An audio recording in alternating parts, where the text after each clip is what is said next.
Merci à tous et toutes qui êtes là pour regarder ce moment d'évangile. Assalamu alaikum, merci aux musulmans qui regardent. Shalom, merci aux juifs. Et puis toute religion, athée, agnostique qui regardent maintenant. Et pour les chrétiens, le Seigneur soit avec vous.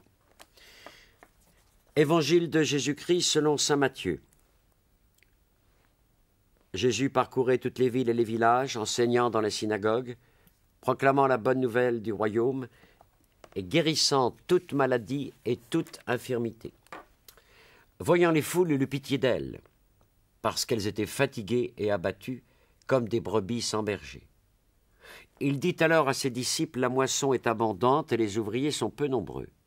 Priez donc le maître de la moisson d'envoyer des ouvriers pour sa moisson. » Alors Jésus appela ses 12 disciples et leur donna le pouvoir d'expulser les esprits mauvais et de guérir toute maladie et toute infirmité. Il leur dit, « Allez vers les brebis perdues de la maison d'Israël. Sur votre route, proclamez que le royaume des cieux est tout proche. Guérissez les malades, ressuscitez les morts, purifiez les lépreux, chassez les démons. Vous avez reçu gratuitement, donnez gratuitement. »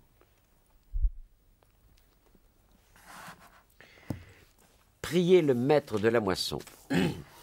Moi, je pense toujours à ça quand je vois pour le recrutement sacerdotal des prêtres, des évêques, etc., se réunissant, faisant des commissions, des sous-commissions, etc., se torturant l'esprit pour savoir, pour avoir. Je me dis, il ne pourrait peut-être pas commencer par prier le Seigneur. Écoutez, c'est l'Évangile. Hein. Prier le maître de la moisson d'envoyer des ouvriers dans son champ. Je lis connement et bêtement l'Évangile. Je crois qu'il fallait commencer par là. Si 1 milliard de chrétiens priaient pour les vocations, je pense que le Seigneur répondrait très vite. Est-ce que nous prions pour les prêtres? Est-ce que nous prions pour les séminaristes? Pour les petits qui veulent s'engager dans le sacerdoce? Oh, j'aime bien aller les voir en priorité, parce que c'est l'avenir de l'Église. Le Seigneur donne des consignes tout de suite précises. Allez vers les perdus. Il est du côté des perdants. Je le répète peut-être trop, mais je regrette. C'est la loi de l'Évangile. Il va vers les perdants d'abord. Le royaume de Dieu est proche. Je citerai Jean-Paul II qui disait « Vivez maintenant la civilisation de l'amour, du partage, de la miséricorde. » Vous savez, si sur la terre, 6 milliards de gens vivaient déjà ça, on n'aurait plus de guerre. Je crois que c'est 1 million d'euros par seconde qui tombent maintenant pour l'armement. Vous vous rendez compte? Ça a se taper le derrière au plafond. Ouais. Vive la civilisation de l'amour maintenant. Guérissez.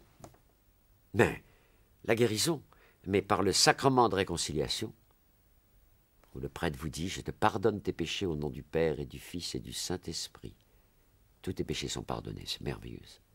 Par l'Eucharistie qui nous donne la force. Ressusciter les morts par notre présence de vivants. Si nous avons l'amour du Christ, je peux vous assurer que vous réveillerez des morts, sûrs. Purifier les lépreux. Commençons par purifier notre regard. Regardons pas n'importe quoi. N'écoutons pas n'importe quoi. C'est ça, purifier les lépreux que nous sommes. Chasser les démons.